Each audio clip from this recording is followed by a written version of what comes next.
Hi everybody, this is Audrye. AudryeNow, AudryeNow.com, AudryeNow.com/ism, AudryeNow.com/ism, ISM.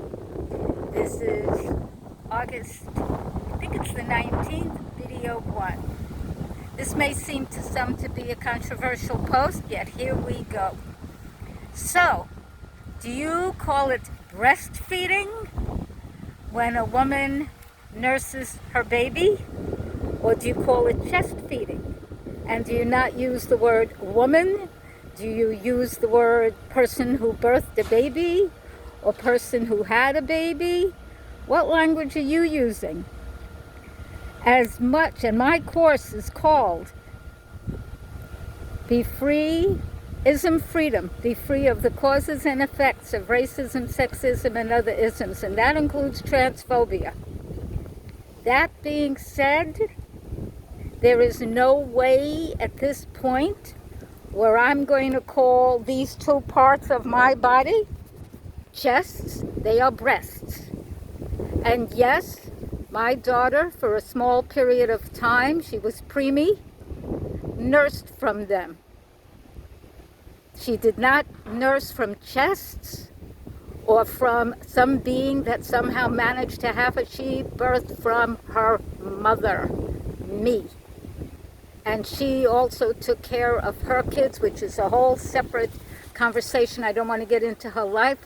Also, giving them of the milk that was blessed to come from her female cisgender body. So I am all for inclusive language. I am not, whether this changes remains to be seen, but I am not for letting go of my femaleness, that I have been one of the ones for years and years and years and years and years to get rights for women. I am not turning that over to anyone, not anyone. And to be forced or seemingly forced or be labeled, somebody says that transphobic, no, not even remotely. If somebody feels bad because they don't have breasts, why should you feel bad? You've got what you've got. I have a small behind. I'd rather it were bigger. If somebody says you have a small behind, am I going to get angry with them? No, it's the truth. It's the truth. So if somebody, trans, cisgender, whatever, can't make peace with what their body is or morphing into post or pre-op, if they're going to have reassignment surgery or not, get real. Get real.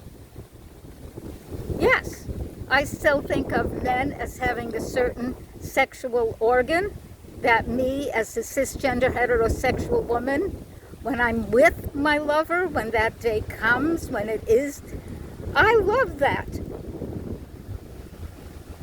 So to me, for somebody looking to quote unquote force cisgender women not to say breastfeeding or birth or mother feels very much like patriarchal male looking to force women into a corner. That is not going to happen.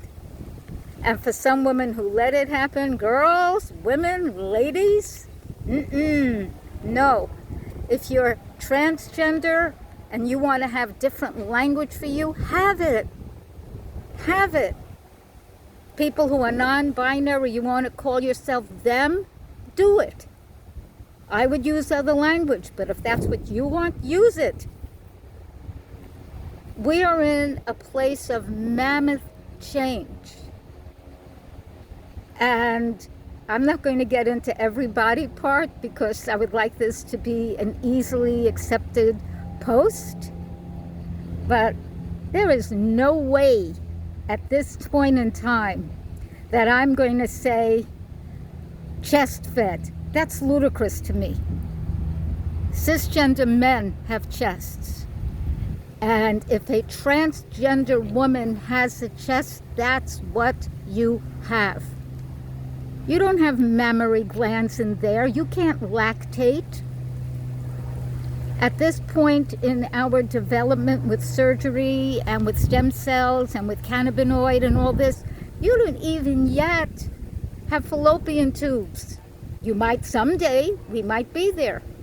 You might be able to conceive a baby in a cisgender male body, transgender female choice of who you are and way of understanding. And I understand that part of how we identify our sex is through the brain, the mind, and how we choose.